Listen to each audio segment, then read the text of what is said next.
Okay, good evening to all of you. Today onwards we will start practical organic chemistry. ठीक है ना. Practical organic chemistry जैसा कि आपको पता है it's a most important topic and it is a part of organic chemistry. As usual, its name is practical organic chemistry and it is and part of the organic chemistry in 11th standard. ठीक है ना. ध्यान रखिएगा 11th standard का ये last part होता है that is called purification of organic chemistry and practical organic chemistry. ध्यान रखिएगा इस चीज को. अच्छा, वन मोर थिंग आपको मैं बता दूं, प्रैक्टिकल ऑर्गेनिक केमिस्ट्री का ऑन एंड एवरेज जेई में एक क्वेश्चन का वेटेज होता है. एक क्वेश्चन इसका पूछा जा सकता है आपसे. मैं 100% नहीं कह सकता बट हाँ ऐसा देखा गया है कि प्रैक्टिकल ऑर्गेनिक केमिस्ट्री में. अच्छा, एक बात और मैं आपको बता दूं, प्रैक्टिकल ऑर्गेनिक केमिस्ट्री में ये क्वेश्चन आप विद इन सेकंड सॉल्व कर लोगे. It's only learning portion. अगर आपको अच्छे से याद है तो आप कर पाओगे, नहीं याद है तो आप कुछ नहीं कर सकते इसके लिए. मतलब ऐसा कोई फॉर्मूला नहीं बना है कि हम कलर निकाल लेंगे. ठीक है ना. तो प्रैक्टिकल ऑर्गेनिक केमिस्ट्री का वेटेज एक क्वेश्चन का, और ध्यान रखना क्वेश्चन को देखते ही 1 सेकंड में आंसर. और प्रैक्टिकल ऑर्गेनिक केमिस्ट्री जनरली बच्चे कम पढ़ते हैं क्योंकि लास्ट मोमेंट पे छूट जाता है, टॉपिक ही छूट जाता है. इसलिए ये टॉपिक आज मैं ऐसा पढ़ाऊंगा, आपको बस डायरेक्टली लर्न करना है. मैं कुछ ऐसी टेक्निक्स बताऊंगा कि आप सिंपल उसको लर्न कर लीजिए और डायरेक्ट ये क्वेश्चन आपको जेई या मेडिकल में मिल जाएगा. ठीक है ना. तो सबसे पहले we will start practical organic chemistry. जरा ध्यान रखिए क्या बोल रहा हूं मैं. It is called practical organic chemistry. Organic chemistry.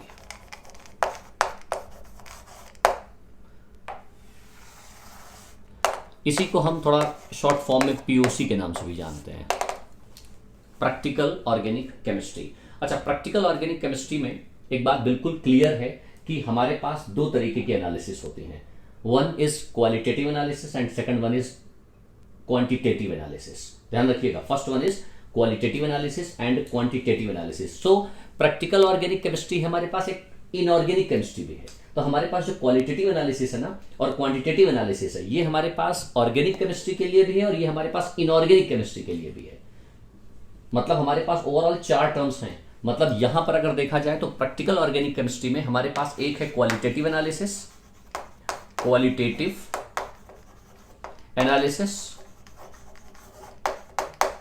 और एक है हमारे पास क्वांटिटेटिव एनालिसिस.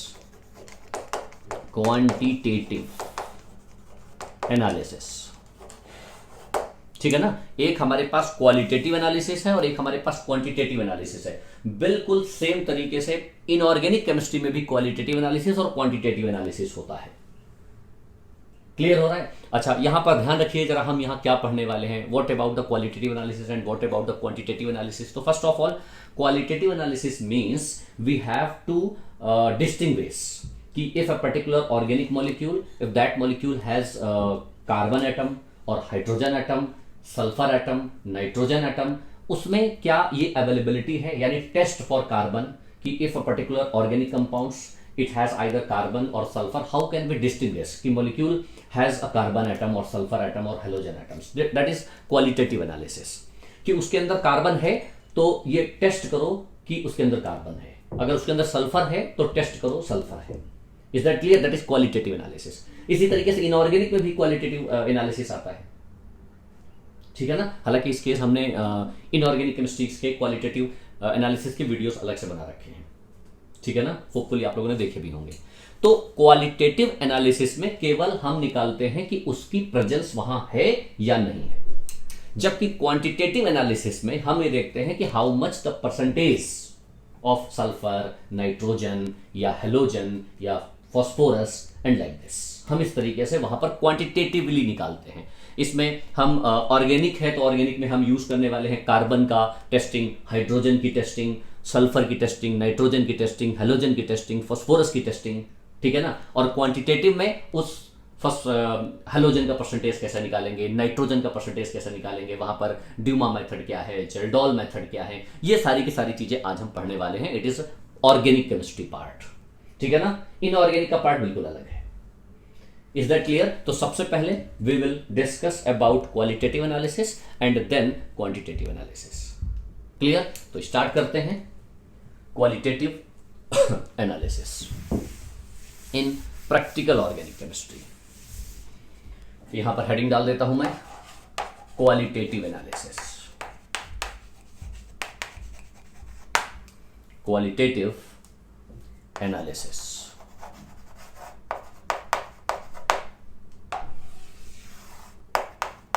हाँ भाई, कितने स्टूडेंट्स आ चुके हैं अब तक की? ओके गुड, बिल्कुल अच्छे से आज का आज ही लर्न करके जाना। हालांकि इस वीडियो को मैं अपलोड भी कर रहा हूं आज, ठीक है ना, लेकिन फिर भी आप इसको बिल्कुल लर्न करके जाइएगा, आज का आज ही लर्न कर लीजिएगा इसको। Yes Sachin Rathore, okay yes sir, मतलब लर्न हो जाएगा, ठीक है। क्लास के बाद मैं आपसे पूछूंगा कि कितना लर्न हो गया है आपको, ठीक है ना, क्लास के बाद मैं पूछूंगा, इसलिए ढंग से। तो सबसे पहले क्वालिटेटिव एनालिसिस में जो सबसे पहला टेस्ट है वो है number 1 test, carbon and hydrogen का, the testing of carbon and hydrogen. ये तो बहुत आसान है ना, ये तो बच्चे बच्चे जानते हैं, वो रिक्शे वाले भी जानते होंगे, ऑटो वालों से पूछो कार्बन टेस्ट क्या होता है, बता देंगे वो, आजकल बहुत पढ़े लिखे हैं। नारायणा के बाहर जितने भी बच्चे जितने भी ऑटो वाले बैठते हैं ना, बच्चे बातें करते जाते हैं उनसे कि आज पता है लिसाइन टेस्ट पढ़ा हमने, कार्बन का टेस्ट पढ़ा, तो वो सुनते सुनते उनको याद हो गया है। 8-10 साल से वो लगातार ऑटो चला रहे हैं, तो उनसे पूछो कार्बन टेस्ट कैसे होता है, वो बता देंगे कि कार्बन में कार्बन डाइऑक्साइड निकलेगी जो कि कलरलेस ऑर्डरलेस होती है, जो कि लाइम वाटर टर्न्स मिल्की, बोल देगा ये। और हम लोगों को अगर याद नहीं हुआ तो बेकार है। तो देखो कार्बन एंड हाइड्रोजन टेस्ट क्या होता है। कार्बन हाइड्रोजन टेस्ट में हमारे पास हमको एक ऑर्गेनिक मॉलिक्यूल दिया होगा। मान लिया हमारे पास एक ऑर्गेनिक मॉलिक्यूल है, मान लिया फॉर एग्जांपल एक ऑर्गेनिक कंपाउंड है, यहां पर एक ऑर्गेनिक कंपाउंड आपको दिया होगा और हमें टेस्ट करना है कि क्या इसमें कार्बन है या हाइड्रोजन है, ठीक है ना। For a particular compound if it contains carbon, भाई ऑर्गेनिक कंपाउंड है, कार्बन हाइड्रोजन होगा ही होगा, सीधी सी बात यह है।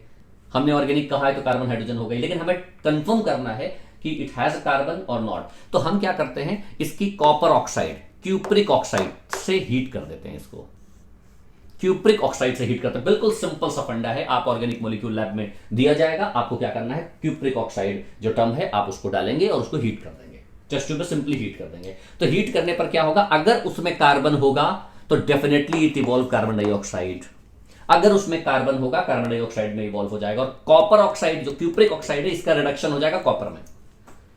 Is that clear? मतलब प्लस Cu, क्योंकि ये एक रिडॉक्स की तरह काम करेगा। Carbon is oxidized into CO2 and cupric oxide is reduced in copper, समझ गए। और अगर इसमें हाइड्रोजन है तो डेफिनेटली वो ऑक्सीडाइज हो जाएगा वाटर में, देखो, और कॉपर जो है वो निकल जाएगा। सिंपल सा फंडा है। If organic molecule is heated in presence of copper oxide, definitely it evolve carbon dioxide and water. अच्छा, why carbon dioxide? Because organic molecule है, definitely it is the most oxidisable product which is a carbon dioxide and hydrogen converts into water. अब carbon dioxide निकल रही है, what does it mean? Oxygen तो यहां है, oxygen तो यहां है, इसका मतलब कार्बन इसके अंदर होगा तभी ना CO2 निकला है। अब ऑक्सीजन ये है, ऑक्सीजन ये है, तो इसके अंदर हाइड्रोजन होगा तभी ना H2O निकला है। तो it means that organic molecule must have carbon and hydrogen. अच्छा, वन मोर थिंग, अब आप इसको कंफर्म भी कर सकते हो, CO2 को अलग कंफर्म कर सकते हो और H2O को अलग कंफर्म कर सकते हो। तो कार्बन डाइऑक्साइड की कंफर्मेटरी टेस्ट आपको पता है, कार्बन डाइऑक्साइड को कैसे कंफर्म किया जाता है। कार्बन डाइऑक्साइड क्या होती है? Carbon dioxide is colourless odourless with brisk effervescence of the particular gas. Note करके इस बात को लिख लीजिए। कार्बन डाइऑक्साइड की टेस्टिंग अगर करनी है तो कार्बन डाइऑक्साइड में लिखें it is a colourless odourless with brisk effervescence. Brisk effervescence समझते हो? कोल्ड ड्रिंक की बोतल कैप खोला और बहुत तेजी से आवाज निकली, that is what? That is Coca Cola, है ना। कार्बन डाइऑक्साइड वो बहुत सॉल्युबल होती है ना उसके अंदर, तो जैसे ही खोलते हैं तो ब्रिस्क एफरवेसेंस, बहुत तेजी से गैस बाहर निकलती है, that is called carbon dioxide. Colourless है, ऑर्डरलेस है, ठीक है ना। और सबसे important, it turns lime water milky. बच्चे जानते हैं इसको। It turns lime water milky and in excess milkiness disappear. ये तो नींद में भी आपको पता होगा, है ना। It turns lime water milky, आप पॉइंट वाइज लिखो, 10th स्टैंडर्ड का पार्ट है। It turns lime water milky and in excess milkiness disappear. Excess अगर करोगे तो मिल्कीनेस डिसअपियर हो जाएगा। कार्बन डाइऑक्साइड का ये कंफर्मेटरी टेस्ट हो गया, कंफर्म हो गया CO2 है, CO2 निकल रही है। आप एक काम करोगे, वहां पर टेस्ट ट्यूब, वो क्या बोलते हैं कि वो एक ग्लास, एक रॉड लोगे और उसमें लाइम डिप करोगे और उसके ऊपर लगाओगे, ठीक है। It turns lime water milky और एक्सेस में मिल्कीनेस डिसअपियर होगा। अच्छा, ये तो हो गया CO2 का, कंफर्म हो गया CO2, CO2 कंफर्म हुआ मतलब उसमें कार्बन है। अच्छा, वाटर को कंफर्म कैसे करोगे भाई? पानी को कंफर्म कैसे करना है? पानी को कंफर्म करने का क्या मतलब है? How can we distinguish that it is hydrogen means water? अगर वाटर कंफर्म हो गया मींस हाइड्रोजन होगा उसमें। तो वाटर को कैसे कंफर्म करना है? इसके अंदर कॉपर सल्फेट का सोल्यूशन आप मिला दो, और कॉपर सल्फेट किसमें? एनहाइड्रस होना चाहिए। एनहाइड्रस समझते हो? फैन ऑन कर लेता हूं। एनहाइड्रस बोले तो बिना पानी, हाइड्रस मतलब पानी, एन मतलब उल्टा, बिना पानी का कॉपर सल्फेट। और कॉपर सल्फेट जब इससे मिलेगा तो आपको पता है क्या बन जाता है? CuSO4.5H2O, blue vitriol. नाम ही है ब्लू विट्रियोल, ब्लू विट्रियोल, है ना? तो मतलब क्या? ब्लू कलर आ गया। ब्लूइश ग्रीन कलर होता है, ब्लूइश ग्रीन, मैं ब्लू लिख देता हूं, लाइट होता है, बहुत डार्क नहीं होता, है ना? लाइट ब्लू कलर आ जाएगा तो आपको दिख जाएगा भाई पानी का कोई कलर नहीं होता है ना? जैसे ही आप एनहाइड्रस कॉपर सल्फेट डालोगे हल्का नीला कलर आ जाएगा, तो जैसे ब्लूइश कलर आता है तो पता चल जाएगा भाई पानी है, तभी ब्लूइश कलर आएगा।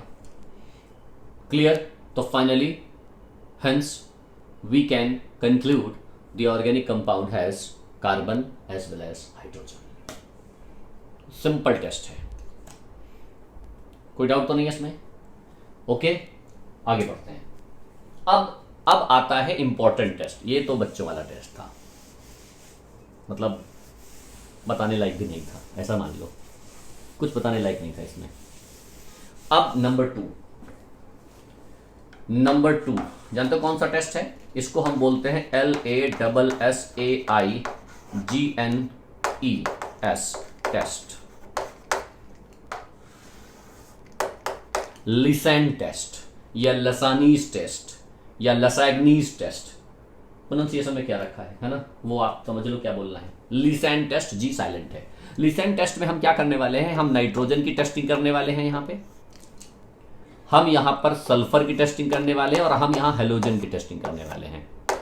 बहुत इंपॉर्टेंट टेस्ट है लिसेन टेस्ट, बहुत अच्छे से बस ये मान के चलिए आज ही लर्न करके जाना है आपको, बाद में लर्न नहीं करोगे, अभी का अभी लर्न करो। लिसेन टेस्ट क्या है? नाइट्रोजन, सल्फर और हेलोजन। ध्यान रखना इनऑर्गेनिक कंपाउंड्स हैं बेसिकली सारे, यहां पर कोई ऑर्गेनिक कंपाउंड, सॉरी ये वाले इनऑर्गेनिक कंपाउंड्स हैं, ठीक है ना? ये नाइट्रोजन भी इनऑर्गेनिक है, सल्फर भी है, ये भी है, लेकिन हम किसी ऑर्गेनिक मॉलिक्यूल के अंदर इनकी प्रेजेंस है ये चेक करेंगे। जरा समझो क्या है। अगर हमारे पास कोई यहां ऑर्गेनिक मॉलिक्यूल है, मैं यहां लिख देता हूं इट इज ऑर्गेनिक मॉलिक्यूल, कोई ऑर्गेनिक मॉलिक्यूल है, और इसकी रिएक्शन जानते किससे करवा दे? इसकी रिएक्शन सोडियम से करवा दे, विग्रस, मतलब बहुत तेजी से, sodium vigorously react with the sodium. अच्छा, एक बात और मैं खास बता दूं, ऐसा यहां पर पढ़ने में तो ऐसा लगता है कि सोडियम सेक्शन करवा दो हो जाएगा, लेकिन लैब में क्या होता है, ऑर्गेनिक मॉलिक्यूल लिया और थोड़ा सा भी मॉइस्चर अगर मिल गया, थोड़ा सा भी मॉइस्चर, तो आपको पता है सोडियम इज हाईली इन्फ्लेमेबल और पानी में भी आग लग जाती है, ठीक है ना? तो इस बात का खास ध्यान रखना कि जो हमारी टेस्ट ट्यूब होनी चाहिए वो पूरी तरह से सूखी होनी चाहिए, मतलब सूखी नहीं, ड्राई होनी चाहिए, समझ गए ना? It should be dry. Sodium के साथ रिएक्शन होती है, और सोडियम के साथ रिएक्शन करने पर ये क्या बन जाता है? It converts into an ionic compound NaCN।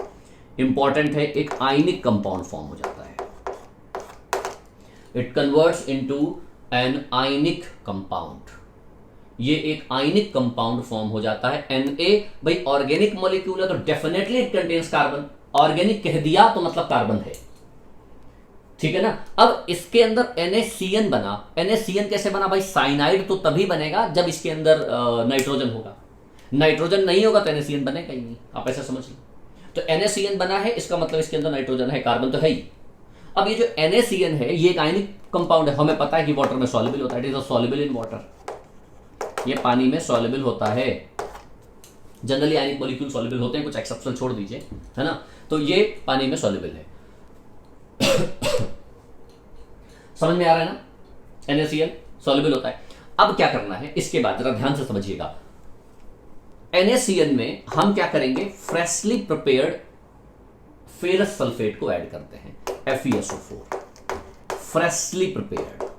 एक वर्ड कभी कभी लिखा होता है फ्रेशली प्रिपेयर्ड, इसका मतलब समझते हो ना? फ्रेशली प्रिपेयर्ड का क्या मतलब होता है? ताजा ताजा बना होना चाहिए, अभी अभी FeSO4 बना होना चाहिए। मतलब ऐसा नहीं है कि FeSO4 3 दिन से रखा हुआ, वो उठाया और तुमने 2 ढक्कन डाल दिया इसमें। It is not possible. Why? Because FeSO4 is oxidize and converts into Fe+3। मुझे फेरिक नहीं चाहिए, मुझे फेरस चाहिए, मुझे फेरस चाहिए, फेरिक नहीं चाहिए।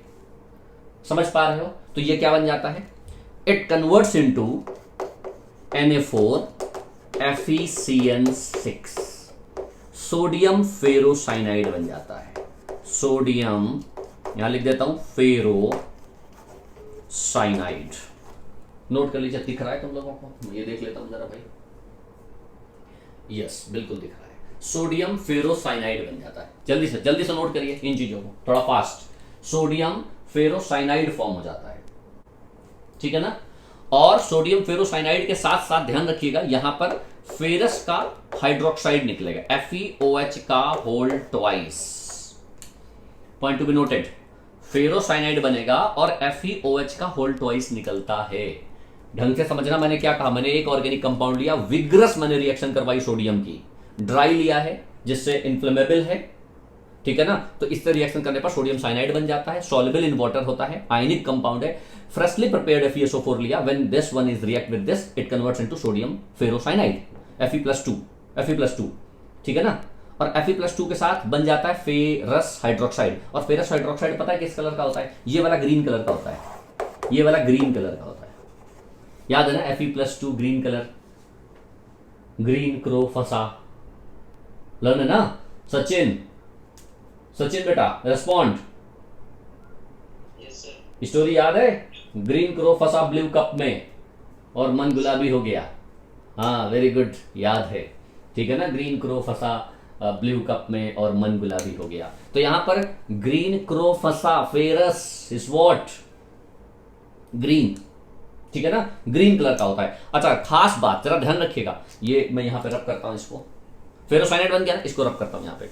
अब जरा समझो, ये बन गया। अब इसमें क्या करेंगे, इसमें हम कोई एसिड डाल देंगे, समझना। H2SO4 डाल दिया, वो भी कंसंट्रेटेड H2SO4 डाला। कंसंट्रेटेड H2SO4 क्या होता है कि ये जो Fe+2 है, Fe+2 को ऑक्सीडाइज करके Fe+3 में कन्वर्ट कर देता है। और Fe+3 कैसा हो जाता है? ब्राउन कलर हो जाता है।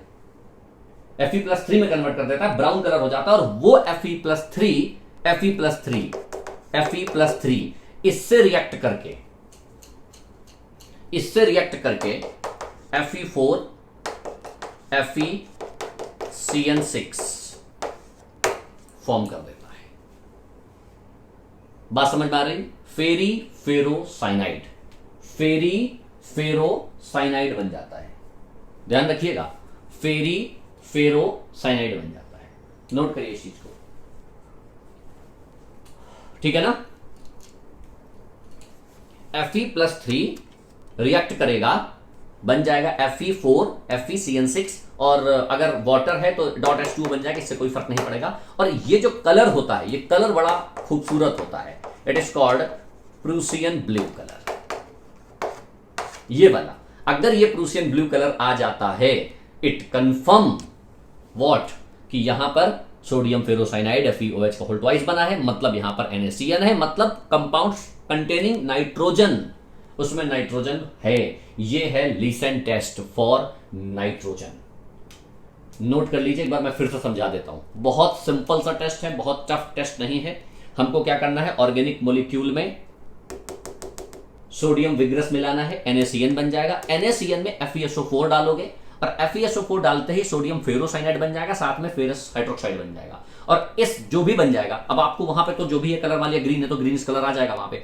जैसे ही आप H2SO4 डालोगे ना, तो H2SO4 डालते ही वो Fe+2 जो है Fe+3 में कन्वर्ट होता है, और Fe+3 जैसे ही इसको रिएक्ट करता है तो वो फेरोसाइनाइड में कन्वर्ट होता है, जो कि प्रूसियन ब्लू कलर है। तो वहां आपको स्ट्रक्चर नहीं दिखेगा, वहां केवल कलरिंग में डिफरेंस आएगा। तो जैसे कलरिंग में डिफरेंस आएगा तो आप समझ जाओगे कि भाई ये जो है यहां पर कंफर्म हो गया कि nitrogen is over there.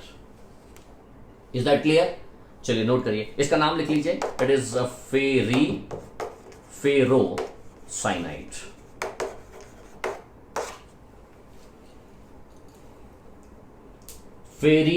Ferrocyanide, it is called Lassaigne's test for nitrogen. Lassaigne's test for nitrogen. I think clear हो गया होगा। अच्छा, करना क्या है भाई, लर्न करना है, नो कंसेप्ट। ये प्रूसियन ब्लू कैसे निकला, हमारे पास कोई फॉर्मूला नहीं है। ऐसा नहीं है कि आप PRUSS ये याद कर लोगे, कुछ फॉर्मूला बनाओगे तो concept, you have to learn it. नहीं याद होगा, डायरेक्ट कई बार पूछा गया इसका कलर क्या होता है, जेईई मेंस में ऐसे सवाल पूछे जाते हैं, बिल्कुल गिरे हुए सवाल कि भाई अगर याद है तो कर लो। वो ये चेक करते हैं, पता नहीं क्यों, कि आपको आपकी लर्निंग पोर्शन अच्छी है कि नहीं। मतलब हद होती है कभी कभी डायरेक्टली कलर, CuSO4 का एडजॉर्ब कलर पूछ लिया कि भाई कलर है कि नहीं। H2SO4 कॉम्प्लेक्स से रिएक्शन करता है, हाँ बिल्कुल, Fe+3 है ना यहाँ पर, ये एसिडिक मीडियम में इसका केवल काम इतना है कि Fe+2 को Fe+3 में कन्वर्ट कर देना। मतलब यहां पर आप जो है कोई कंसंट्रेटेड एसिड लोगे तो Fe+2 Fe+3 में कन्वर्ट करेगा और Fe+3 जो है इसको कॉम्प्लेक्स में ही कन्वर्ट करेगा। यहां पर ये सिचुएशन है, ठीक है ना। ये इसको ऑक्सीडाइज कर रहा है और वो वापस Fe+3 इससे करके प्रूसियन ब्लू कलर दे रहा है। तो आपको सिंपल देखना है कि NaCN बनेगा, वहां पर FeOH का होल ट्वाइस, जैसे ही आप H2SO4 डालोगे finally it converts into Prussian blue. और अगर प्रूसियन ब्लू आता है तो इसका मतलब है यहां पर नाइट्रोजन होगा। अब खास बात, एक बात समझ लो, एक नोट करके एक आपको बात लिखनी है जो कि बहुत इंपॉर्टेंट है। नोट लगाओ और नोट करके एक बात लिखो। जो ऑर्गेनिक कंपाउंड है, ऑर्गेनिक कंपाउंड में नाइट्रोजन तो है लेकिन साथ में वहां पर कार्बन भी इंपॉर्टेंट है। अगर कार्बन नहीं हुआ तो सोडियम का साइनाइड नहीं बनेगा। भाई नाइट्रोजन कंपाउंड है, मैं आपसे कह दूं हाइड्रोजन है, लो हाइड्रोजन ले लो, NH2 तो यहां पर नाइट्रोजन तो है लेकिन यहां कार्बन नहीं है, कार्बन नहीं है तो NaCN नहीं बनेगा, और NaCN नहीं बनेगा तो ये टेस्ट नाइट्रोजन का लीसेंट टेस्ट फेल हो जाएगा। तो लीसेंट टेस्ट के लिए क्या करना होता है कि the organic molecule must have at least nitrogen as well as carbon also. ये नोट करके लिखिए। मैं आपसे बोल दूं हाइड्रोक्सिलामाइन बोल दूं NH2OH, ये नाइट्रोजन कंटेनिंग बहुत सारे कंपाउंड्स होते हैं जिसमें कार्बन नहीं है, तो क्या होगा ऐसी सिचुएशंस में, नाइट्रोजन तो है उसमें लेकिन लीसेंट टेस्ट नहीं देगा। तो छोटा छोटा सवाल आपसे पूछे जा सकते हैं कि लीसेंट टेस्ट भाई नाइट्रोजन के केस में बताओ कि कार्बन अगर नहीं है तो क्या वो देगा, तो डेफिनेटली नहीं देगा।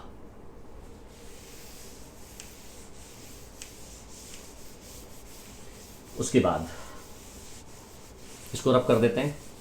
ऑर्गेनिक केमिस्ट्री का तो टेस्ट ये आसान है, टफ आता है कहां जानते हो किसमें, इनऑर्गेनिक में, qualitative analysis for inorganic chemistry. Sachin पढ़ा है ना क्वालिटेटिव एनालिसिस, लेक्चर 1 और लेक्चर 2 क्वालिटेटिव एनालिसिस पढ़ते रहना बेटा। Now come to the Lassaigne's test again for sulphur. अब हम वही लीसेंट टेस्ट ही हम बात करेंगे।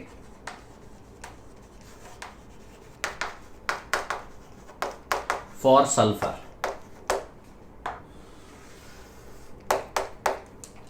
सल्फर की टेस्टिंग करेंगे हम, ठीक है ना।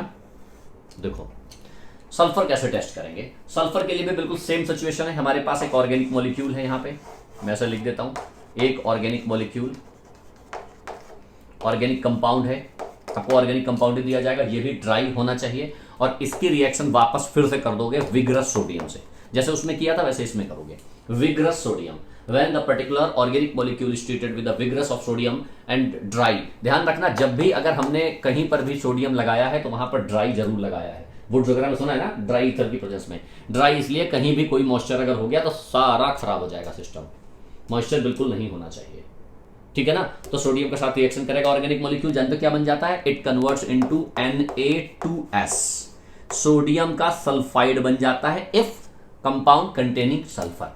यहां पर वैसी कंडीशन नहीं है कार्बन वाली, ध्यान रखना, पहले वाले में एक्सेप्शनल था, यहां ऐसी कोई कंडीशन नहीं है। अगर इसमें सल्फर होगा तो 100% सोडियम जो है सल्फर से रिएक्शन करके सोडियम का सल्फाइड बन जाता है, इट इज सोडियम सल्फाइड। समझ गए, सोडियम सल्फाइड बन गया। अब ये हम पहचानेंगे कि भाई सोडियम सल्फाइड है कि नहीं, ये कैसे पहचानेंगे, ढंग से समझना जरा इसको, बहुत इंपॉर्टेंट है। सोडियम डाला ऑर्गेनिक मॉलिक्यूल में, एक ऑर्गेनिक मॉलिक्यूल टेस्ट ट्यूब में दिया जाएगा आपको, ठीक है। हमने क्या किया, ऊपर से उस पर सोडियम डाल दिया, सोडियम डालिए, अब सोडियम डालते ही वहां थोड़ी पता चलेगा सोडियम सल्फाइड है, वहां कोई फॉर्मूला थोड़ी बताएगा कि मैं Na2S हूं, कोई ऑडियो कंट्रोल थोड़ी लगा है वहां पे। Na2S बन गया होगा मान लिया, तो अब Na2S को पहचानना कैसे है, तो देखो क्या करेंगे हम, क्या करेंगे Na2S में, ढंग से समझना, सोडियम सल्फाइड में यानी जो बना है आप उसमें क्या करो, डाइल्यूट HCl डाल दो, dilute HCl, dilute HCl, sodium sulphide weak है ना, H2S वाला है ना, तो जानते हो क्या बनेगा, H2S और plus plus plus plus NaCl।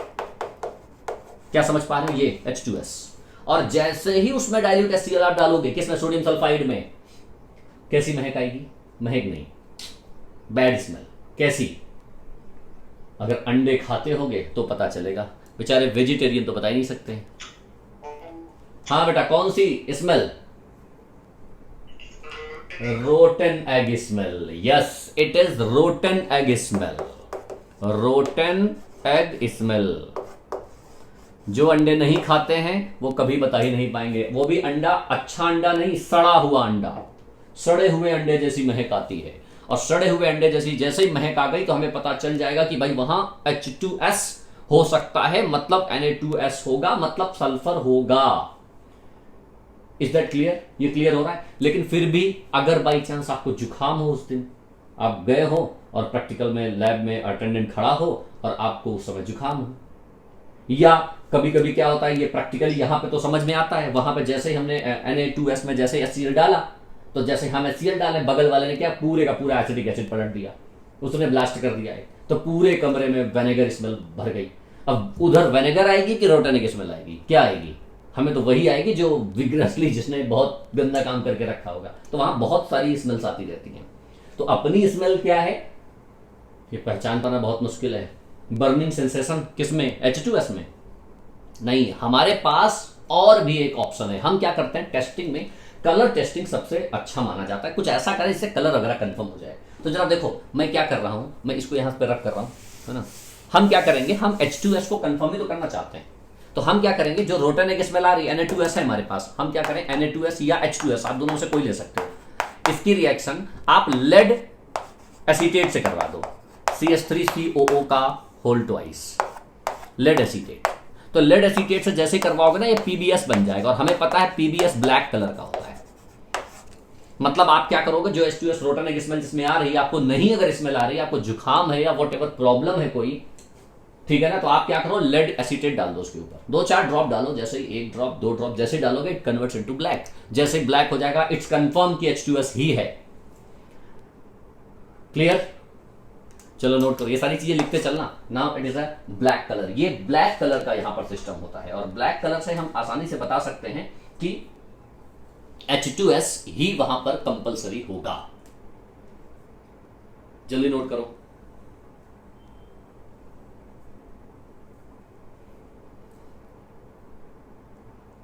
ठीक है ना। अच्छा, वन मोर थिंग, एक और भी टेस्ट हम कर सकते हैं, एक और भी टेस्ट हम कर सकते हैं। जानते हो कौन सा?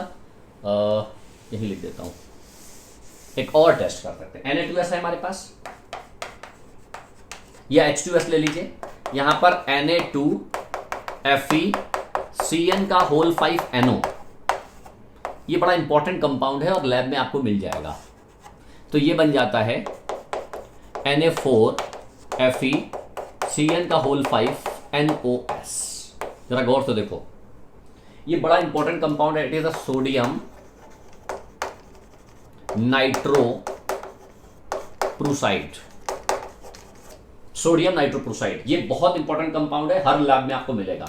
यानी कि उसी आप Na2S में, अगर आपको कंफर्म नहीं हो पा रहा, चाहे Na2S लो चाहे H2S लो, कोई फर्क नहीं पड़ता, H2S भी ले सकते हो। अगर उसमें सोडियम नाइट्रोप्रूसाइड मिला दिया जाए, वो सोडियम नाइट्रोप्रूसाइड की आपको एक बोतल मिल जाएगी। सोडियम नाइट्रोप्रूसाइड अगर आप इसमें डाल देते हो तो ये जो भी बनेगा, ये जो है वॉयलेट कलर का आ जाता है। और वॉयलेट कलर आते ही इट कंफर्म कि भाई वहां पर सल्फाइड होगा। सल्फाइड होगा मतलब Na2S होगा, मतलब कंपाउंड कंटेनिंग सल्फर। तो यानी आप ध्यान रखो, हमने कितने टेस्टिंग आपको बता दी। एक रोटन एग स्मेल से समझ जाओगे, अगर कभी जुकाम हो तो कम से कम ब्लैक कलर से समझ जाओगे, आंखें भी कमजोर हो तो फिर वॉयलेट कलर, हालांकि इसमें भी आंखें कमजोर हैं, फिर तुम कुछ नहीं कर पाओगे। नाक भी कमजोर, आंख भी कमजोर, तो टेस्ट करने क्यों गए हो? समझ गए हो? फिर टेस्ट करने का कोई मतलब नहीं है। फिर ऐसे लोग लैब से दूर रहें। क्लियर? तो कुछ ना कुछ आपका ठीक होना चाहिए। ओवरऑल मेमोरी बिल्कुल अच्छी होनी चाहिए, क्योंकि वहां पर आपको टेस्ट करने का मौका नहीं मिलेगा, लैब दूर दूर तक देखने को नहीं मिलेगी, सीधे आएगा, लर्न कर लो, चिपका दो, +4। क्या क्लियर हो रहा है? It is Lassaigne's test for sulphur. चलिए आगे बढ़ेंगे अब हम। कितना आसान है, बस एक बार बस अच्छे से मेमोराइज हो जाए, फिर कोई सवाल नींद में भी पूछ लो तुम हमसे कि भाई सोडियम नाइट्रोप्रूसाइड से क्या बनेगा, कौन सा कलर आएगा, ठीक है ना। चलिए आगे बढ़ेंगे। Now the test for halogen X, मतलब एक्स का मतलब क्लोराइड टेस्ट, ब्रोमाइड टेस्ट और आयोडाइड टेस्ट। देखो ये यहां पर हम करवा रहे हैं जरूर, लेकिन ध्यान रखिएगा ये सारी की सारी टेस्टिंग जो है इनऑर्गेनिक में भी मिल जाएंगी आपको। हेलोजन टेस्टिंग इनऑर्गेनिक में भी सारी की सारी चीजें मिलेंगी आपको, तो ये तो वहां से कॉमन हो जाएगा ना, chloride test, bromide test, iodide test. खास बात देखिए इसमें अगर हाइड्रोजन मिला दिया जाए तो HCl, HBr, HI सारे के सारे क्या हैं, स्ट्रॉन्ग है ना। तो स्ट्रॉन्ग इनकी टेस्टिंग कैसे करेंगे हम, जरा देखो। क्लोराइड को कैसे टेस्ट करोगे, ब्रोमाइड को कैसे टेस्ट करोगे, आयोडाइड को कैसे टेस्ट करोगे, ये टेस्टिंग आपको समझनी होगी। तो सबसे पहले हम क्या करेंगे, हम NaCl टेस्टिंग करेंगे। क्लोराइड केवल क्लोराइड नहीं लेंगे, हम सोडियम के साथ लेंगे। NaCl टेस्ट करेंगे, NaCl में क्लोराइड टेस्ट होगा, NaBr में ब्रोमाइड टेस्ट होगा, NaI में आयोडाइड टेस्ट होगा। हाँ भाई सुन रहे हो या सो गए, मतलब प्रैक्टिकल ऑर्गेनिक केमिस्ट्री मतलब सो तो नहीं गए, लर्न करना है सचिन।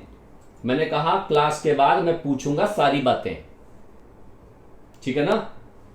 और अच्छा वन मोर थिंग, ये जैसे मेरा वीडियो ऑन है ना, मैं पढ़ा रहा हूं, आपको दिख रहा है कि हाँ भाई मैं अच्छे से पढ़ा रहा हूं, मुझे देख पा रहे हो। मैं ऐसा नहीं है सो के आया हूं, मेरे बाल सारे खड़े हैं, ऐसा भी नहीं, मैं प्रॉपर मेंटेन होके आया हूं ना। लेकिन आप किस अवस्था में ये मुझे नहीं पता। आज से तो नहीं, कल से सभी लोग अच्छे से नहा धो के, खा पी के, बेंच चेयर पे बैठ के, पेन पेपर लेके तब पढ़ोगे। और मैं जिससे भी कहूंगा वो अपना वीडियो ऑन करेगा, ठीक है ना। आप किस अवस्था में मुझे पता नहीं चलता है, इसलिए आप अच्छे से पढ़ रहे हैं कि नहीं पढ़ रहे हैं, आपका वीडियो ऑन होना जरूरी है। आज से नहीं, मैं कल से। अच्छा वेब कैम ही नहीं है बेटा, सीधे हवा में देख रहे हो। अच्छा ये अच्छी बात है। सभी से नहीं कहूंगा, जिससे मैं कहूंगा प्लीज ऑन योरसेल्फ, और उसके बाद मैं फिर आपसे बात करूंगा। मैं भी तो देखूं कि आप कैसे पढ़ते हो, केवल तुम ही देखते रहोगे कि मुझे भी मौका दोगे। I will join through the phone. हाँ तो फोन से हमने भी ज्वाइन किया हुआ है, हमने कौन सा DSLR लगा के रखा है, एग्जैक्टली फोन से ही है, ठीक है ना। चलो NaCl की टेस्टिंग करते हैं। तो NaCl में देखो, NaCl क्या है, NaCl है स्ट्रॉन्ग। तो स्ट्रॉन्ग का मतलब हो गया NaCl में अब हम डालेंगे क्या, अब हम डालेंगे कंसंट्रेटेड H2SO4, कंसंट्रेटेड H2SO4। अच्छा वाई कंसंट्रेटेड H2SO4 किंग है, किंग ऑफ एसिड, क्योंकि ये स्ट्रॉन्ग है ना, तो इसलिए इसमें हम इसके लिए हमें किंग यूज करना पड़ेगा।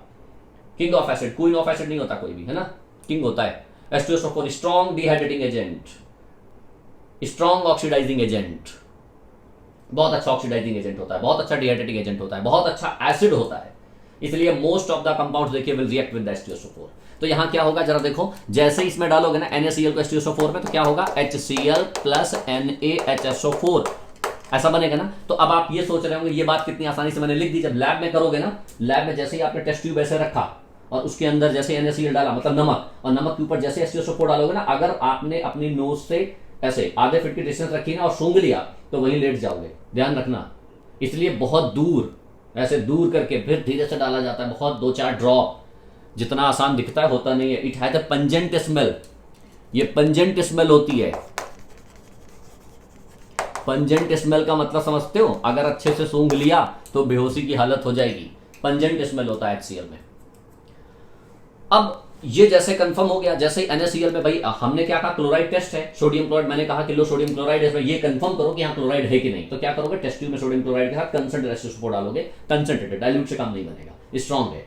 जैसे ही डालोगे तो पंजेंट स्मेल आना शुरू हो जाएगी। तो पंजेंट स्मेल आते ही हमें ये प्राइमरी लेवल पर टेस्ट कंफर्म होगा कि भाई HCl में बी प्रेजेंट, HCl वहां पर ऐसा हो सकता है। अब इस HCl को कंफर्म करना होगा हमको। तो HCl को कंफर्म करने के लिए जानते हैं हमारे पास क्या है, HCl के साथ आप सिल्वर नाइट्रेट पिला दो। सिल्वर नाइट्रेट बिल्कुल आसान सा कंसेप्ट है, सिल्वर नाइट्रेट आपको मिल जाएगा, है ना। तो ये बन जाएगा AgCl। और हमको पता है AgCl व्हाइट कलर का होता है, व्हाइट कलर का होता है। और खास बात ये इजिली सॉल्युबल इन, ये सॉल्युबल होता है इन अमोनियम हाइड्रोक्साइड। ये कैसे पता कि अमोनियम हाइड्रोक्साइड सॉल्युबल होता है, तो ये पता है, ठीक है ना, ये पता है, आप भी समझ लो।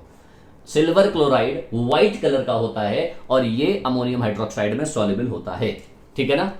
तो ये हो गया कंफर्मेटिव टेस्ट, यहां से आया HCl, कंफर्मेटिव टेस्ट कंफर्म हो गया।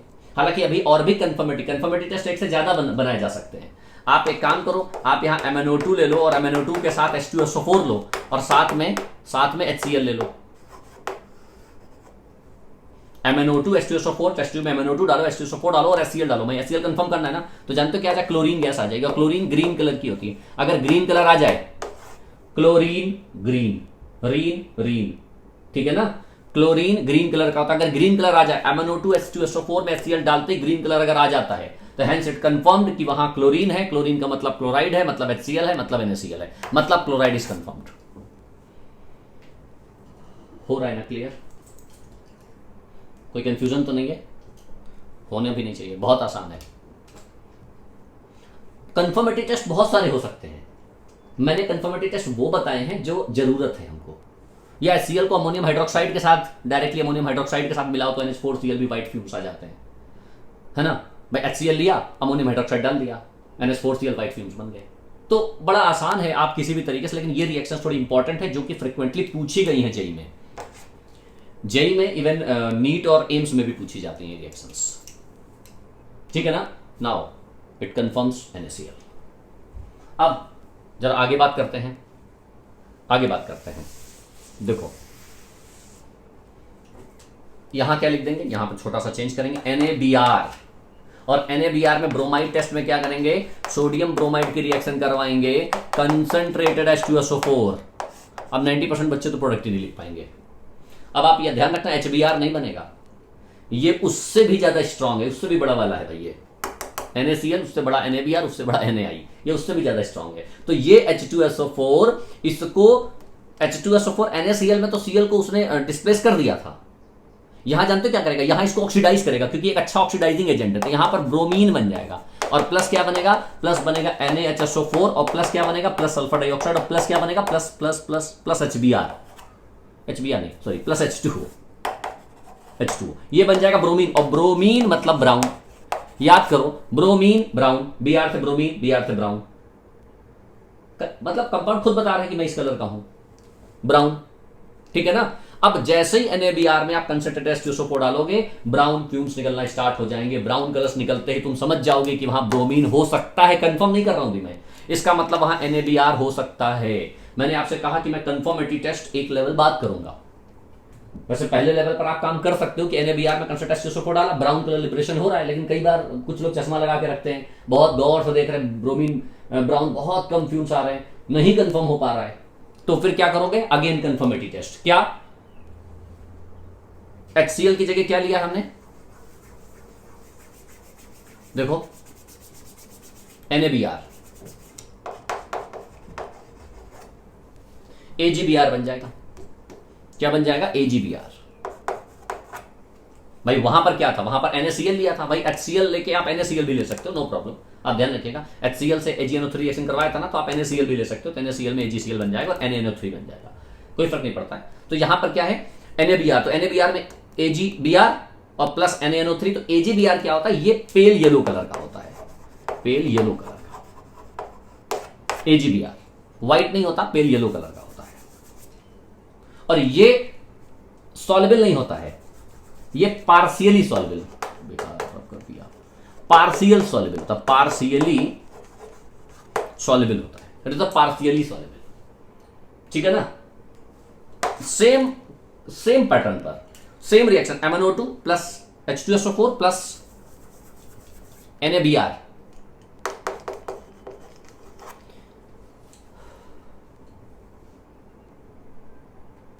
ठीक है ना।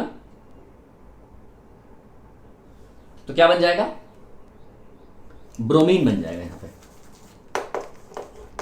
और ब्रोमीन किस कलर की, वापस फिर से ब्राउन कलर की, तो ब्राउन कलर से कंफर्म हो जाएगा कि भाई हाँ कंफर्म NaBr है। तो NaBr को कंफर्म करने के लिए वापस फिर से आप Na काम कर सकते हो, नो प्रॉब्लम, ठीक है ना। ध्यान रखिएगा बिल्कुल अच्छे से। क्लोरीन में ग्रीन कलर देखना है, ब्रोमीन में ब्राउन कलर देखना है, बिल्कुल आसानी से वो काम हो जाएगा, कहीं कोई प्रॉब्लम नहीं आएगी। उसके बाद एक लास्ट पॉइंट और मैं बता देता हूं, बिल्कुल वैसे का वैसा, देखिए बिल्कुल पैटर्न चेंज हो ही नहीं रहा है, इसीलिए मैं आपसे कह रहा हूं कि कोई खास चेंजेस है ही नहीं। NaI, तो NaI में क्या करोगे, NaI की रिएक्शन किससे करवाओगे, वापस फिर से कंसंट्रेटेड H2SO4 से करवा दोगे, बिल्कुल सेम पैटर्न पर। तो यहां क्या बन जाएगा, यहां बन जाएगा iodine gas plus NaHSO4 plus sulphur dioxide plus water. तो आयोडीन किस कलर का होता है? ये वॉयलेट कलर का होता है। हालांकि ये सॉलिड लिक्विड गैस अलग अलग ट्रीट होता है, black brown violet solid liquid gas, ठीक है ना। तो यहां पर वॉयलेट कलरेशन होगा। और आयोडीन कंफर्म करने के लिए क्या करना होगा? NaBr की जगह क्या लेना पड़ेगा? NaI लेना पड़ेगा। वापस NaI ले लो भाई, कंफर्म करना है। तो क्या बन जाएगा? AgI बन जाएगा। और ये लाइट येलो कलर का होता है, लाइट येलो कलर का AgI, लाइट येलो कलर का। पेल हटा दो यहां से, लाइट येलो कलर का होता है, ठीक है ना। और ये इनसॉल्युबल होता है, ये सॉल्युबल नहीं होता, इनसॉल्युबल होता है। It is insoluble, it is insoluble. आपको समझ में आ रहा ना? AgCl थोड़ा छोटा है, जल्दी घुल गया। AgBr थोड़ा बड़ा है तो थोड़ा कम घुला, पार्शियली सॉल्युबल। AgI बहुत बड़ा है तो जितना बड़ा है तो घुलेगा कहां से? याद करने का तरीका बता रहा हूं, केवल लर्न करो। तो इनसॉल्युबल है, ठीक है ना। और वापस वैसे यहां NaI जब करोगे ना तो आयोडीन गैस निकलेगी।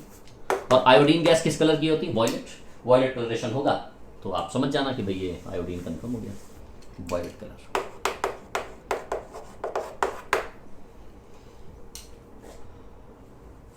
होपफुली आ गया होगा टेस्टिंग। देखो कितना आसान है, मतलब आप ऐसे समझ लो, मुझे याद है तो मैंने यहां पर पेश कर दिया आपके सामने। याद नहीं होता तो हमारे पास कोई फॉर्मूला ऐसा नहीं बना है, या कोई भी ऐसा नहीं है हमारे पास यहां पर कोई फॉर्मूला बना के कलर्स आपको बता दे।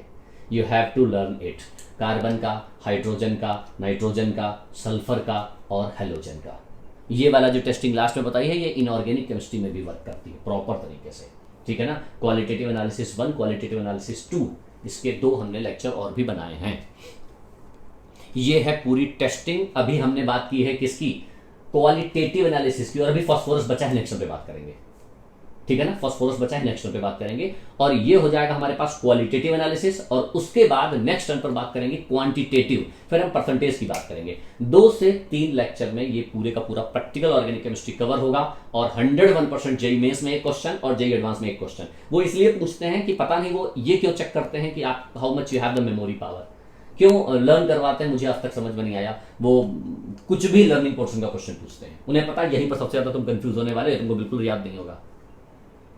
और आपसे पूछेंगे और आपको अगर याद नहीं होगा तो आप कुछ नहीं कर पाओगे, ठीक है ना।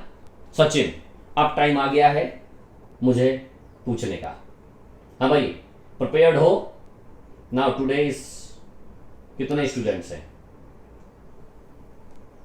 हाँ भाई सचिन, रेस्पॉन्ड।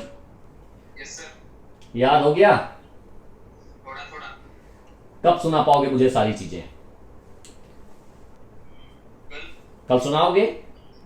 चलो कल सबसे पहले तुम्हें खड़ा करूंगा मैं, ठीक है ना। आपुल की है?